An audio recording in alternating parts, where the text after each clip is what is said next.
Hello everyone, कैसे हैं सब लोग। लास्ट क्लास में हमने सैलरी हेड का रिवीजन स्टार्ट किया था, जिसमें पर क्रेडिट्स तक मैं आपको रिवाइज करवा चुका था।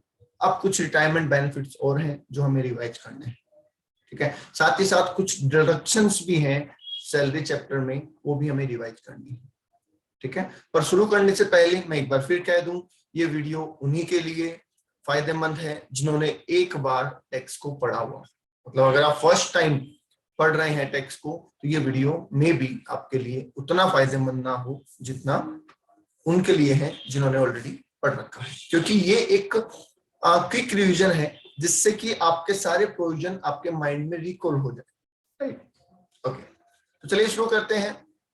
Retirement benefits. देखिए, जब आप कहीं पे जॉब कर रहे होते हैं और आप वहां से रिटायर होते हैं, तो जाहिर सी बात है आपकी बची हुई जिंदगी बिताने के लिए कंपनी आपको कुछ पैसा देती है।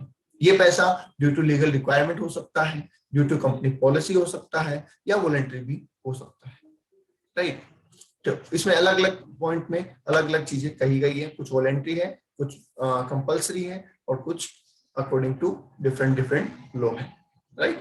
चलिए, सबसे पहले हम बात कर रहे हैं ग्रेच्युटी, जिसमें कहा कि अगर आपने कंपनी में बहुत अच्छा काम किया है, या फिर ग्रेच्युटी एक्ट के हिसाब से अगर आपको ग्रेच्युटी देना बनता है, तो आपको ग्रेच्युटी का पेमेंट किया जाएगा। यहाँ पे एक चीज को ध्यान रखें कि हम क्या कर रहे हैं। मैं हमेशा क्लास में कहता हूं कि कई बार बच्चे अलग वे में चले जाते हैं कि सर ग्रेच्युटी क्यों दे रहे हैं, इतनी क्यों दे रहे हैं, या कम क्यों दे रहे हैं, या ज्यादा क्यों दे रहे हैं। नहीं, हमारा टास्क ये नहीं है ग्रेच्युटी कितनी और क्यों दे रहे हैं। हमारा टास्क ये है कि जितनी भी दे रहे हैं उसका टैक्स ट्रीटमेंट क्या हो, वो टैक्सेबल है या वो टैक्सेबल नहीं है, और अगर है तो कितना है। दैट मीन्स हमें टैक्सेशन पढ़ना है, हमें लॉ यहाँ पे नहीं पढ़ना है। लॉ आप अलग से सब्जेक्ट में पढ़ रहे होंगे, राइट। चलिए, तो अगर आपने मेरिटियस सर्विस दी है तो आपको ग्रेच्युटी मिलती है ऑर्गेनाइजेशन की तरफ से। अब वो ग्रेच्युटी का टैक्स ट्रीटमेंट क्या होता है, देखिए यहाँ थ्योरेटिकल फॉर्मेट में लिखा हुआ है, और जब मैंने आपको क्लास में पढ़ाया था तो मैंने हर चीज का एक चार्ट बनवाया था, राइट। ओके, तो क्या लिखा है, अगर ग्रेच्युटी एम्प्लॉय को खुद को मिलती तो एम्प्लॉय में और एम्प्लॉयर में, एम्प्लॉयर एम्प्लॉय रिलेशनशिप है, मतलब देने वाले में और लेने वाले में एम्प्लॉयर एम्प्लॉय रिलेशनशिप है, इसलिए वो इनकम सैलरी हेड में जाती है, राइट। पर अगर मान लीजिए एम्प्लॉय की डेथ हो गई और सैलरी किसको मिलती है, ग्रेच्युटी किसको मिलती है, उसकी फैमिली मेंबर को मिलती है। तो फैमिली मेंबर में और उसमें तो एम्प्लॉयर एम्प्लॉय रिलेशनशिप नहीं है, तो वो फिर अदर सोर्स में जाएगी, वो फिर यहाँ पे नहीं है। ओके, ठीक है। यहाँ पे एक पॉइंट और है, ठीक है, यहाँ पे एक पॉइंट और है, तो वो भी मैं आपको बता देता हूं कि दो केस यहाँ पे बनते हैं फैमिली मेंबर के केस में, कि अगर फैमिली मेंबर को ग्रेच्युटी मिल रही है, ठीक है, और वो ग्रेच्युटी ड्यू हो गई थी बिफोर डेथ, तब तो वो टैक्सेबल है, और अगर ड्यू हुई है आफ्टर डेथ तो वो टैक्सेबल नहीं है। ये हमको ध्यान रखना है। यहाँ पे लिखा हुआ नहीं था, मैंने लिख दिया है, क्लास में मैंने आपको लिखवाया हुआ है, ठीक है। मतलब जिस दिन आपको रिटायर होना था, जिस दिन आपकी ग्रेच्युटी ड्यू होनी थी, उससे पहले ही एम्प्लॉय की डेथ हो जाती है, तो उसके बाद जो पैसा मिलेगा वो फैमिली के लिए टैक्सेबल नहीं है। बट एम्प्लॉय के जीते जी सैलरी ड्यू हो गई, ग्रेच्युटी, वो रिटायर हो गया, उसके बाद उसकी डेथ होती है, तो वो टैक्सेबल हो। ओके, चलिए नेक्स्ट। तो एम्प्लॉय को मिला तो सैलरी में, और फैमिली को मिला तो बिफोर डेथ ड्यू हो गया तो टैक्सेबल, आफ्टर डेथ ड्यू हुआ तो एग्जम्प्ट। ये बात हमने कर ली। अब इसी पॉइंट को, जो सैलरी वाला पॉइंट है, इसको हम आगे डिटेल में बात कर रहे हैं। अगर सैलरी वाले पॉइंट में कि एम्प्लॉय को खुद को ग्रेच्युटी मिल रही है और उस केस में आप गवर्नमेंट एम्प्लॉय है, तो आपके लिए ये gratuity fully tax free, right. पर अगर आप नॉन गवर्नमेंट एम्प्लॉय है तो फिर दो सिचुएशन बन जाती है। पहली सिचुएशन कि आप पेमेंट ऑफ ग्रेच्युटी में आते हैं, और दूसरी सिचुएशन आप पेमेंट ऑफ ग्रेच्युटी में नहीं आते, ठीक है। तो जो पेमेंट ऑफ ग्रेच्युटी में आते हैं उनके लिए हमने पढ़ा कि list of the following exempted, जिसमें पहला होता है एक्चुअल अमाउंट, दूसरा होता है 15/26 मतलब 15 दिन के बराबर, इनटू लास्ट सैलरी, जब हम रिटायर हो रहे थे तो हमें क्या मिल रहा था, वो वाली सैलरी, और ईयर ऑफ सर्विस। मैंने आपको जब पढ़ाया था तो बताया था कि ईयर ऑफ सर्विस जो है, दो चीजें यहाँ पे बोली गई है, एक ईयर ऑफ सर्विस और एक कंप्लीटेड ईयर ऑफ सर्विस। जब जब हम बोलेंगे ईयर ऑफ सर्विस, उसका मतलब होगा कि 6 महीने से ज्यादा के पीरियड को 1 साल ट्रीट करना है। और जब जब हम बोलेंगे कंप्लीटेड ईयर ऑफ सर्विस, तो इसका मतलब फ्रैक्शन को छोड़ देना है, सिर्फ कंप्लीट ईयर को ही कंसीडर करना है। तो ईयर ऑफ सर्विस की अगर मैं बात करूं तो 29 ईयर्स 7 मंथ इक्वल्स टू हो जाएंगे 30 ईयर्स, ठीक है। और अगर मैं कंप्लीटेड ईयर ऑफ सर्विस की बात करूं तो 29 ईयर्स 7 मंथ हो जाएंगे 29 ईयर्स, ओके। तो यहाँ पे हमें बोला गया ईयर ऑफ सर्विस, इसका मतलब यहाँ पे 6 महीने से ज्यादा के पीरियड को क्या मानना है, पूरा साल मान लेना है, राइट, ठीक है। तीसरा पॉइंट है मैक्सिमम 20 लाख रुपए, और इन तीनों में जो कम होगा उतना अमाउंट आपके लिए टैक्स फ्री रहेगा, राइट, ओके। दोबारा रिपीट कर देता हूं, अगर आप पेमेंट ऑफ ग्रेच्युटी में कवर होते हैं तो एक्चुअल अमाउंट 15 दिन के बराबर की सैलरी, इसके लिए 15/26 into last salary into year of service आप करेंगे, और मैक्सिमम 20 लाख। अगर आप सीजनल फैक्ट्री में काम करते हैं, सीजनल ऑर्गेनाइजेशन में काम करते हैं, तो 15/26 की जगह 7/26 हो जाएगा। समझने वाली बात यहाँ पे एक है कि हमारी सैलरी का मतलब क्या है, बेसिक सैलरी प्लस डीए। अब डीए हमेशा, फुल का मतलब होता है हमेशा, चाहे वो क्या हो, चाहे वो कंडीशनल है और चाहे वो कंडीशनल नहीं है, दोनों ही केस में आप उसको यहाँ पे कवर करेंगे, राइट, ओके। अगर आप पेमेंट ऑफ ग्रेच्युटी में कवर नहीं होते हैं तो क्या होगा, तो आपको वही 3 पॉइंट लेने हैं, पर 3 पॉइंट बदल जाएंगे। पहला पॉइंट एक्चुअल होगा, जो हमेशा एक्चुअल ही रहता है, हर कैलकुलेशन के अंदर एक्चुअल अमाउंट ही रहता है। दूसरा हो जाएगा 1/2, मतलब कि हाफ महीने की सैलरी इनटू एवरेज सैलरी। अभी एवरेज सैलरी कैसे निकलेगी इसकी बात अभी हम करेंगे। और completed year of service, completed year of service का मतलब फ्रैक्शन को इग्नोर कर देना है, और मैक्सिमम वही 20 लाख होता है। ये जितने भी मैक्सिमम अमाउंट है ना, ये आपको याद रखने हैं, क्योंकि एमसीक्यू में इन पे बड़ा क्वेश्चन, एमसीक्यू में इन पे बहुत बार क्वेश्चन आता है कि ग्रेच्युटी का मैक्सिमम अमाउंट कितना है, वीआरएस का मैक्सिमम अमाउंट कितना है, तो ये आपको ध्यान रखना है, ठीक है। और तीनों में जो सबसे कम होगा उतना अमाउंट आपके लिए टैक्स फ्री हो जाएगा। अब बातें हैं एवरेज सैलरी, क्योंकि और तो सारी बातें हमें क्वेश्चन में मिल जाएगी। एवरेज सैलरी कैसे निकलेगी वो हम देख लेते हैं। एवरेज सैलरी निकालने के लिए पहले तो आपको ये पता होना चाहिए कि सैलरी में हम क्या क्या लेते हैं। तो basic salary plus DA conditional plus commission based on turnover. इसका मतलब एचआरए की कैलकुलेशन करते टाइम पे हम जो सैलरी लेते हैं वही सैलरी हमें यहाँ पे लेनी है। अब सर एवरेज कैसे होगा, सैलरी तो समझ में आ गई, क्या क्या लेना है, एवरेज कैसे होगा। तो जिस महीने आप रिटायर हुए उस महीने को छोड़ दीजिए और पुराने 10 महीने ले लीजिए।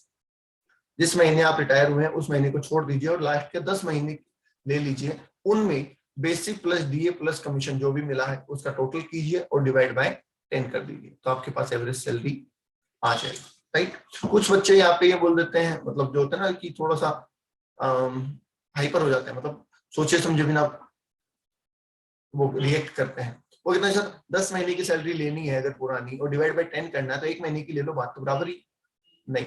हो सकता है पिछले 10 महीने में कुछ चेंज हुआ हो, पहले सैलरी कुछ और थी फिर सैलरी कुछ और हो गई हो, तो एवरेज तभी होगा जब हम पूरे 10 महीने के लेंगे। तो इसमें ये दिमाग ना लगाएं कि अगर चेंज है तो ये करना है, नहीं है तो ये करना। आपको 10 महीने की सैलरी लेनी ही है और डिवाइड बाय 10 करना ही है, राइट,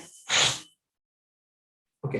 तो कंप्लीटेड ईयर पार्ट इग्नोर करना वो हम ऑलरेडी बात कर चुके हैं। आई होप यहाँ तक कोई डाउट नहीं होगा आपके, अगर कोई डाउट है तो आप उससे पूछ सकते हैं, ठीक है। चलिए पेंशन की बात कर लेते हैं। पेंशन में भी पहले वही कॉमन पॉइंट आता है कि अगर पेंशन इंप्लॉय को मिला है तो सैलरी में आएगा, जाहिर सी बात है। और अगर एम्प्लॉय की डेथ हो गई और पेंशन फैमिली को मिला है, जिसको हम फैमिली पेंशन भी बोलते हैं, तो अदर सोर्स में आएगा, ओके, ठीक है। अब पेंशन दो तरीके से आपको मिलती है, एक मिलती है मंथली पेंशन और एक मिलती है कम्यूटेड, जिसको हम लमसम भी बोल सकते हैं, वन टाइम भी बोल सकते हैं, ठीक है। मंथली का मतलब हर महीने आपको कुछ पैसा मिलेगा, और कम्यूटेड का मतलब कि आपने उस पैसे को कहा कि भैया मुझे हर महीने के महीने नहीं चाहिए, मुझे तो आप एक साथ दे दो क्योंकि मुझे जरूरत है, तो फिर वो आपको एक साथ मिल जाता है, राइट, ठीक है। मंथली पेंशन जो है वो फुल्ली टैक्सेबल है, चाहे आप गवर्नमेंट एम्प्लॉय हो और चाहे आप प्राइवेट एम्प्लॉय हो। Monthly pension is fully taxable, तो चाहे आप गवर्नमेंट एम्प्लॉय है चाहे प्राइवेट, उससे फर्क नहीं पड़ता, मंथली पेंशन तो फुल्ली टैक्सेबल होगी ही, राइट। अगर कम्यूटेड पेंशन की हम बात कर रहे हैं तो गवर्नमेंट एम्प्लॉय के लिए तो वो भी टैक्स फ्री है, ठीक है, पर नॉन गवर्नमेंट के लिए उसमें एक कंडीशन है।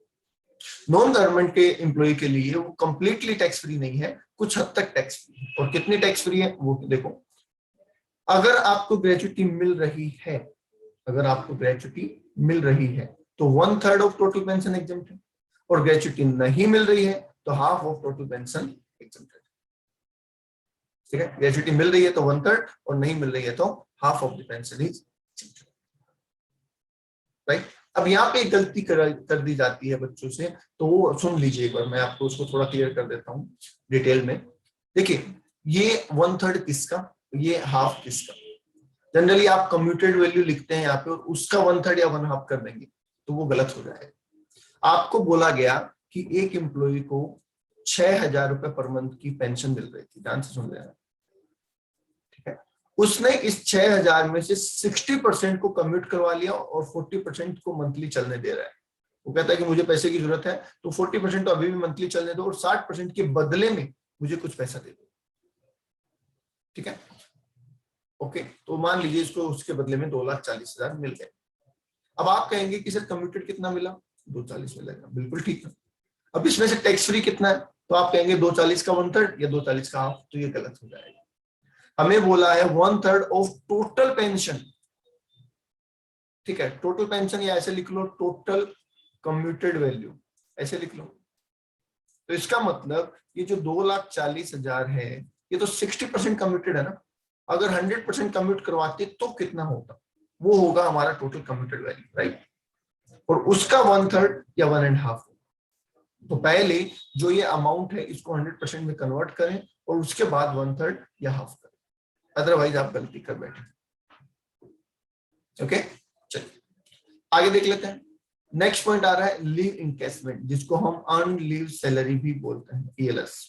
अर्न लीव सैलरी मतलब पेड लीव्स। जब आप कंपनी में काम करते हैं जबकि आप छुट्टियों के लिए एलिजिबल थे पर आपने छुट्टियां नहीं ली, तो इन दैट केस उन लीव्स के बदले में आपको पैसा मिलता है, जिसे हम लीव इनकेसमेंट कहते हैं। सबसे पहले सेम बात हुई कि अगर पैसा एम्प्लॉय को मिल रहा है तो वो क्या हो जाएगा, इनकम फ्रॉम सैलरी। बट अगर उसके मेंबर को मिल रहा है, फैमिली मेंबर को मिल रहा है, इन दैट केस वो एग्जम्प्ट है। क्या है, एग्जम्प्ट है। फैमिली मेंबर के लिए टैक्सेबल नहीं, अब टैक्सेबल नहीं है तो अदर सोर्स लिखने की जरूरत ही नहीं है, तो ये एग्जम्प्ट है। ओके, दूसरी बात, अगर आपको लीव इनकेसमेंट मिल रहा है during the employment, during the employment मतलब जब आपकी जॉब चालू है, आप रिटायरमेंट पे नहीं ले रहे, आप 2-3 साल हुए लीव इकट्ठी हुई, आपने उसको इनकेस करवा ली, तो वो फुल्ली टैक्सेबल है। एग्जम्पशन सिर्फ और सिर्फ रिटायरमेंट पे पैसा लेने की। ओके,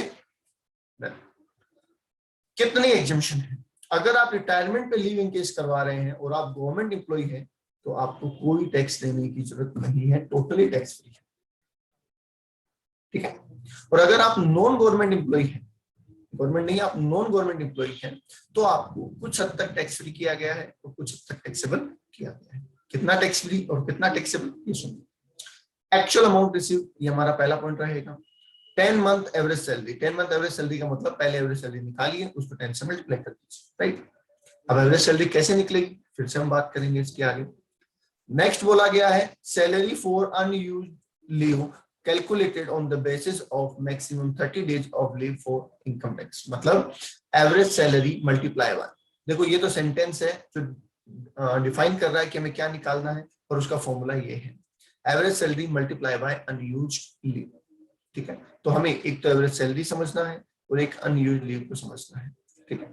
बाकी तो ये क्वेश्चन में दे रखा होगा, 10 मंथ की सैलरी हम निकाल लेंगे और मैक्सिमम 3 लाख रुपए का अमाउंट है। इन चारों पॉइंट में जो सबसे कम होगा दैट विल बी एग्जम्प्टेड, ठीक है। तो पहले आ जाते हैं हम एवरेज सैलरी पे। सेम अभी जो हमने निकाला था थोड़ी देर पहले, सेम वही चीजें लेनी है, बेसिक सैलरी, DA कंडीशनल और कमीशन, मतलब HRA वाली कैलकुलेशन, ठीक है। पिछले 10 महीने की लेनी है और डिवाइड बाय 10 कर देना है, ये भी सिंपल। तो आप कहोगे सर ये तो सेम हो गया जैसा ग्रेच्युटी में था, ऑलमोस्ट सेम है, टोटल सेम नहीं है। एक डिफरेंस है जो आपको ध्यान रखना है और वो बड़ा ही इंपॉर्टेंट डिफरेंस है। देखिए जब हम ग्रेच्युटी में एवरेज सैलरी निकाल रहे थे, ठीक है, जब पेमेंट ऑफ ग्रेच्युटी एप्लीकेबल नहीं होता था, तो हम कहते थे कि जिस महीने आप रिटायर हुए हैं उस महीने को भूल जाइए, उस महीने में जो फ्रैक्शन ऑफ डेज है 10 दिन 12 दिन 15 दिन 20 दिन उसको भूल जाइए और पिछले 10 महीने कंप्लीट ले लीजिए, ठीक है।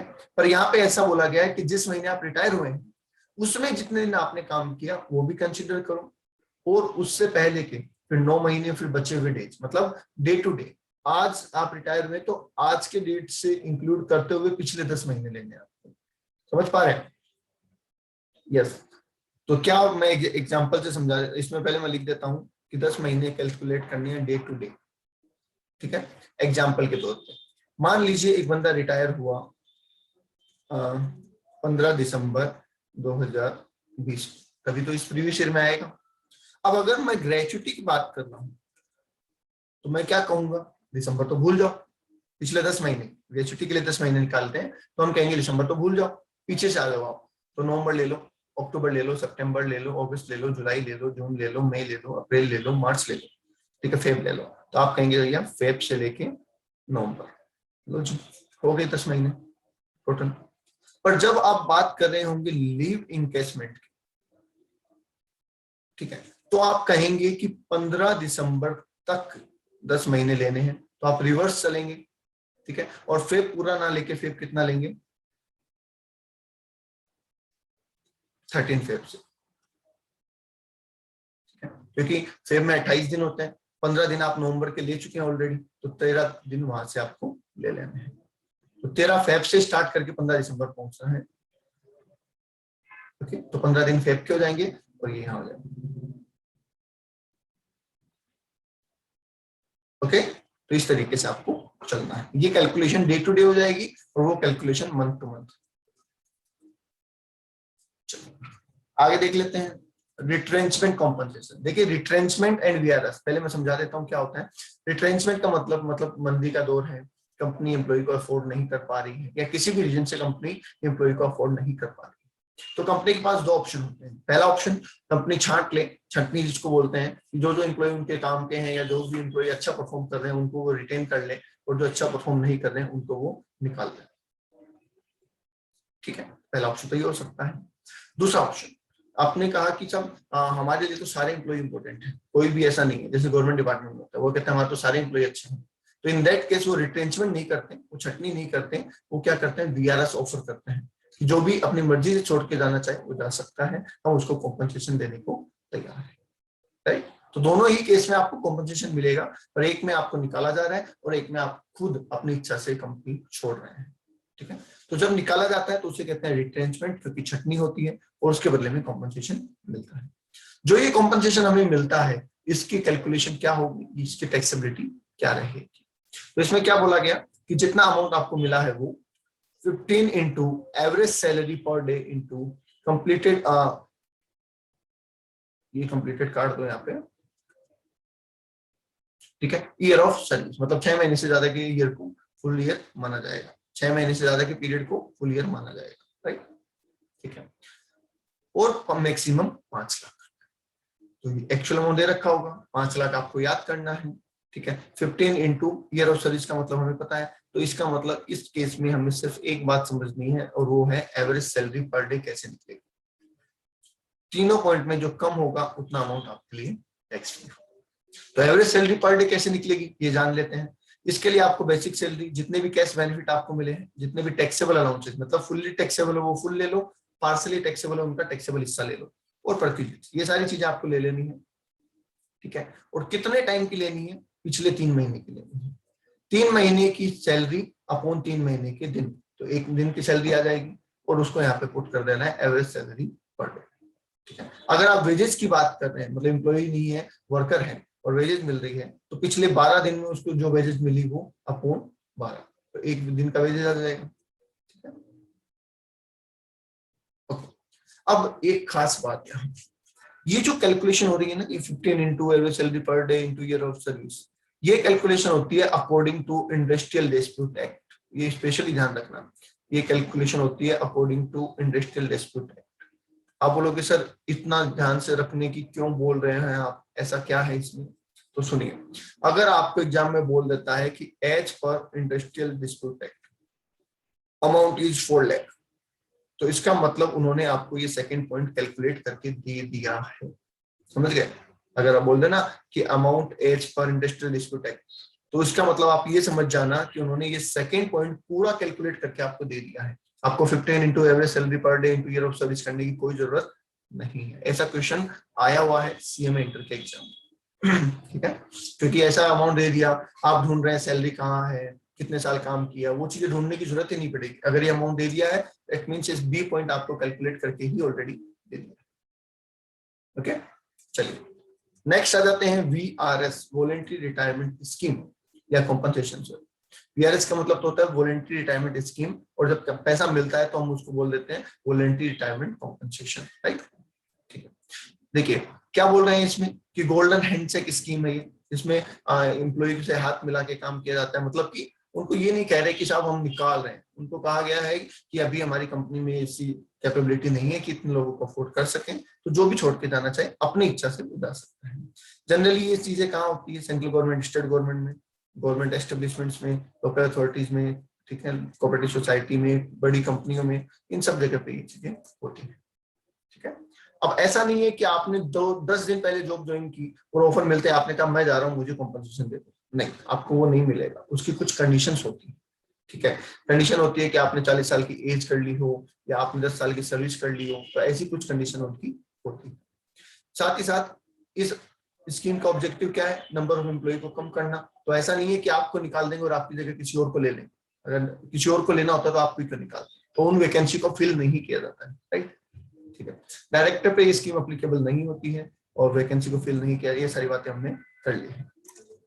आ जाते हैं टैक्सेबल ट्रीटमेंट के ऊपर। तो इसमें भी कहा गया कि इतना अमाउंट आपके लिए एग्जम्प्ट है, कितना? जितना एक्चुअल मिला है वो, जितना एक्चुअल मिला है वो, या फिर 3 into salary into completed year of service, ठीक है? और salary into balance period of retirement age, ये बात करेंगे अपन, salary of balance of period retirement age, ये क्या है इसकी हम बात करेंगे, और मैक्सिमम 5। तो देखिए एक्चुअल अमाउंट आपको क्वेश्चन में दे रखा होगा, 3 into salary into completed year of service, ये आप कर देंगे। पर इसमें आपको ये जानना पड़ेगा सैलरी मतलब क्या। तो सैलरी मतलब basic plus DA plus commission, मतलब सेम एचआरए वाली कैलकुलेशन यहाँ पे भी होगी, राइट? अब आ जाता है सैलरी ऑफ बैलेंस पीरियड, ये क्या है? ये वाला पॉइंट यहाँ पे समझने वाला होता है। तो सैलरी ऑफ बैलेंस पीरियड का मतलब सैलरी तो वही उठानी है जो आपने यहाँ लिखी थी, बैलेंस पीरियड क्या है? देखिए वीआरएस का मतलब है कि आप जल्दी रिटायर हो रहे हैं, जनरली आपको अपनी रिटायरमेंट एज पे रिटायर होना था, पर आप उससे कुछ टाइम पहले ही रिटायर हो रहे हैं, राइट? तो जितने टाइम पहले आप रिटायर हो रहे हैं वो आपका होता है रिमेनिंग पीरियड ऑफ सर्विस, ठीक है? फॉर एग्जाम्पल रिटायरमेंट एज है 60 साल, एक बंदा 58 साल 9 महीने की एज में रिटायर हो जाता है वॉलंटरी, तो इसका मतलब उसने 1 साल और 3 महीने पहले रिटायरमेंट ले लिया। तो अनयूज्ड या रिमेनिंग पीरियड ऑफ सर्विस उसके लिए हो जाएगा 15 महीने, राइट? महीनों में कन्वर्ट करेंगे तो 15 महीने। अब यहाँ पे सैलरी मल्टीप्लाई बाय 15 महीने कर देंगे तो ये तीसरा पॉइंट निकल के आ जाएगा, salary of balance period of retirement as, या फिर इसको आप ये बोल सकते हैं रिमेनिंग सर्विस पीरियड, क्या बोल सकते हैं? रिमेनिंग सर्विस पीरियड की salary, salary of remaining service period, ऐसा बोल सकते हैं, ठीक है? सैलरी जब आप रिटायर होंगे उससे जस्ट पहले वाली, जिस महीने आप रिटायर हो उस महीने में क्या मिल रहा था, ये 3 चीजें वो ले लेनी है, ठीक है? इग्नोर हो जाएगा। अगर कुछ क्वेश्चन में मेंशन नहीं है रिटायरमेंट एज कितनी है, तो आप 60 साल पर रिटायरमेंट एज लेके चलेंगे, ओके? चलो नेक्स्ट आ जाइए, प्रोविडेंट फंड की बात कर रहे हैं। मैंने आपको कहा था कि प्रोविडेंट फंड हम लास्ट में पढ़ेंगे। देखिए प्रोविडेंट फंड का मतलब क्या है कि अगर एम्प्लॉय प्रोविडेंट फंड में पैसे डालता है खुद, मतलब क्या होता है, एक प्रोविडेंट फंड ओपन करवा दिया जाता है जिसमें एम्प्लॉय को जब पेमेंट किया जाता है उसमें से कुछ अमाउंट डिडक्ट कर लिया जाता है और वो डिडक्ट करके उसकी प्रोविडेंट फंड में जमा करवा दिया जाता है, ठीक है? साथ ही साथ एम्प्लॉयर भी अपनी तरफ से कुछ अमाउंट क्या करता है, प्रोविडेंट फंड में जमा करवाता है एम्प्लॉय के। तो एक चीज यहाँ पे समझने वाली बात है, क्या हम जब हमारी सैलरी में से पैसा डिडक्ट करवा के हमारे पीएफ में जमा करवा रहे हैं तो क्या वो हमारी इनकम है? नहीं, वो हमारी इनकम नहीं है, क्योंकि वो तो already as a salary taxable हो चुकी है। तो वो तो हमारा इन्वेस्टमेंट है ना। आपको 50,000 रुपए सैलरी मिलती है जिसमें से 5,000 रुपए कट के आपके पीएफ में चले जाते हैं। हमने पहले ही दिन पढ़ लिया था कि अगर ऐसा हुआ तो हम सैलरी में 50,000 ही लिखेंगे क्योंकि हमने कमाए तो 50,000, तो उस 5,000 पे तो ऑलरेडी हम सैलरी में टैक्स दे चुके हैं, सैलरी में इंक्लूड कर चुके हैं। तो जब हम ये कॉन्ट्रीब्यूशन कर रहे हैं तो ये हमारा इन्वेस्टमेंट है, राइट, ये हमारा इन्वेस्टमेंट है, इट्स नॉट इनकम। तो जब ये इनकम ही नहीं है तो ये टैक्सेबल भी नहीं है। इसकी 80C में छूट मिलती है, ऐसा मैंने आपको बताया हुआ है, राइट। ठीक है, एम्प्लॉयर कंट्रीब्यूशन, हाँ, एम्प्लॉयर हमारे अकाउंट में जो पैसा लगा रहा है वो हमें एक्स्ट्रा मिल रहा है, क्योंकि उसने सैलरी अलग से दी है प्लस वो पैसा भी लगा रहा है, तो वो हमारे लिए टैक्सेबल हो जाएगा। हालांकि कितना होगा वो हम आगे बात करेंगे। ठीक है, इंटरेस्ट, दोनों पे इंटरेस्ट मिलेगा, चाहे इस पे और चाहे इस पे, तो दोनों पे इंटरेस्ट तो इनकम ही है, चाहे वो हमारे कंट्रीब्यूशन पे हो चाहे वो एम्प्लॉयर के कंट्रीब्यूशन पे हो, तो इंटरेस्ट तो इनकम ही है। यस, तो अब इनका ट्रीटमेंट क्या होगा वो देखते हैं। फंड कौन कौन से हमारे पास, स्टैट्यूटरी प्रोविडेंट फंड जो कि गवर्नमेंट एम्प्लॉय के लिए होते हैं, ये आपको ध्यान रखना है। रिकॉग्नाइज्ड प्रोविडेंट फंड वो फंड होते हैं जो इनकम टैक्स कमिश्नर और पीएफ कमिश्नर ने अप्रूव कर रखे हैं। कहने का मतलब ऐसे फंड जिनको इनकम टैक्स वाले पहचानते हैं, वो उनके द्वारा अप्रूव है, उन्हें हम कहते हैं रिकॉग्नाइज्ड प्रोविडेंट फंड। और जाहिर सी बात है, जिस फंड को इनकम टैक्स वालों ने अप्रूव नहीं किया है, इनकम टैक्स कमिश्नर ने अप्रूव नहीं किया है, हम उसे क्या कह देंगे, अनरिकॉग्नाइज्ड।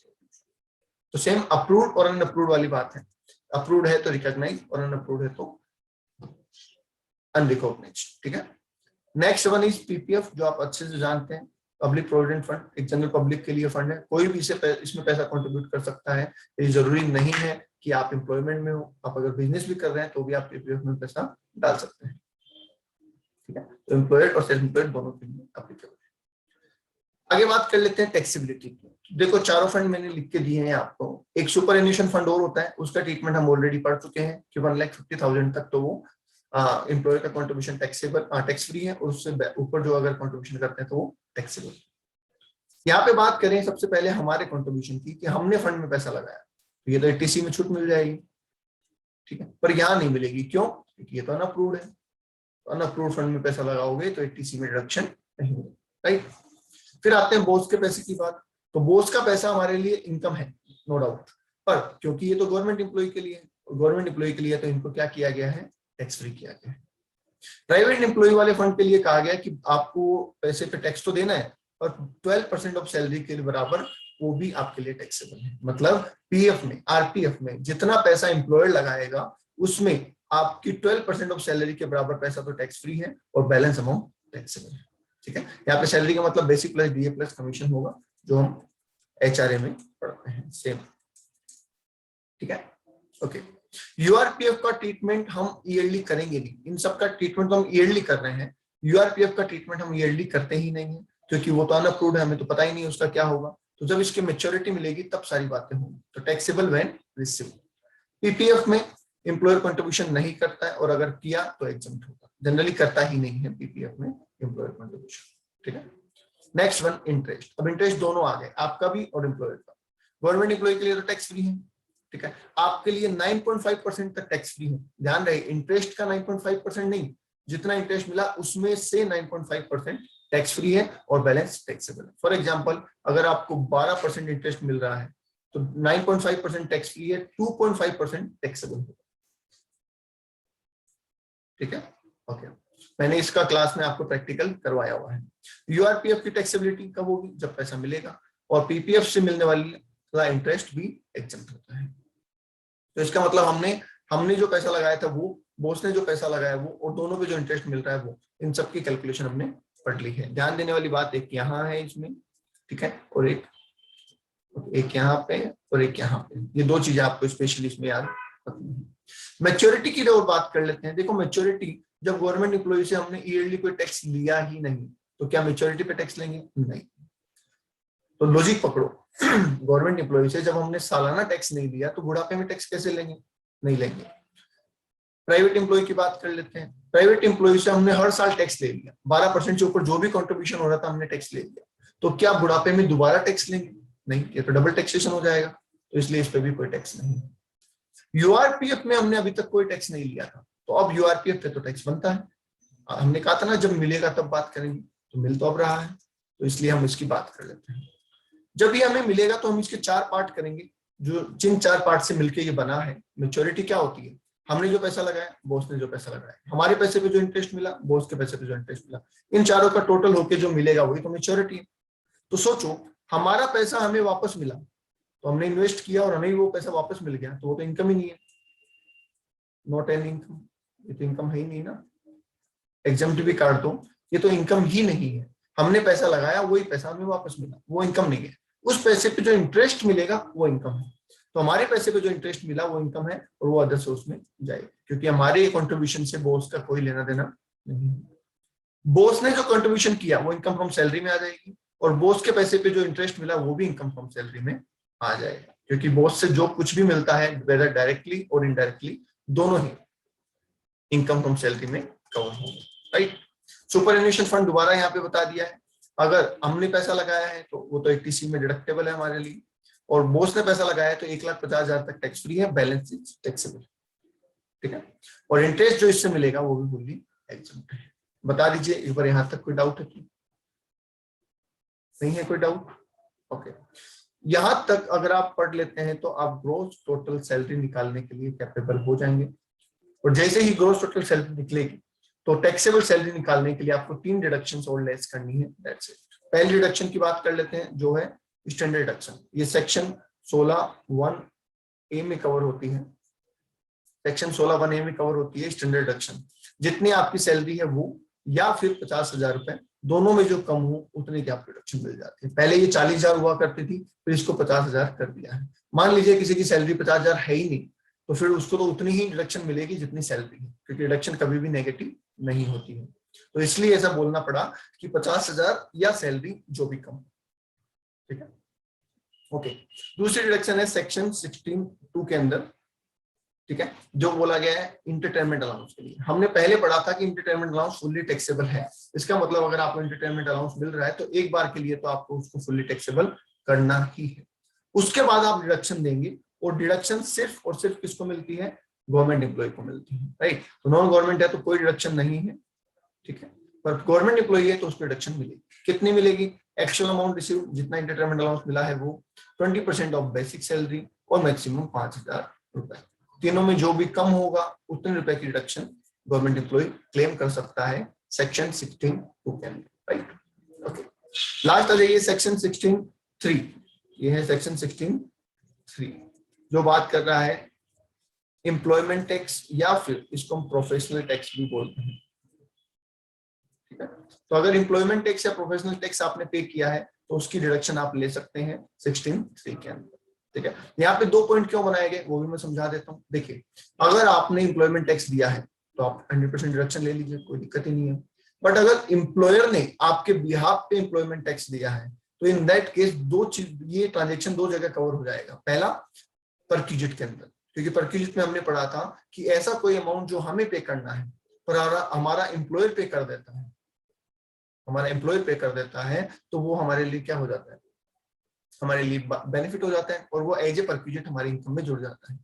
तो अगर एम्प्लॉयर ने आपके बिहाफ पे एम्प्लॉयमेंट टैक्स दिया है या प्रोफेशनल टैक्स दिया है तो पहले तो आप उसे इनकम में ऐड करेंगे एज ए परक्विजिट, ठीक है। अब जब आपने इनकम में ऐड कर लिया तो ऐसा हो गया कि वो टैक्स आपने ही पे किया है, तो फिर आपको उसकी डिडक्शन मिल जाएगी।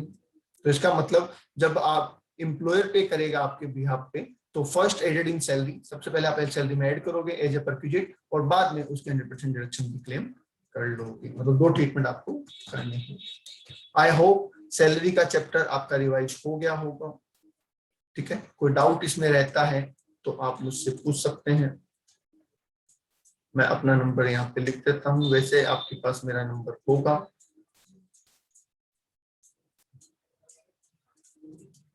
ओके, ठीक है।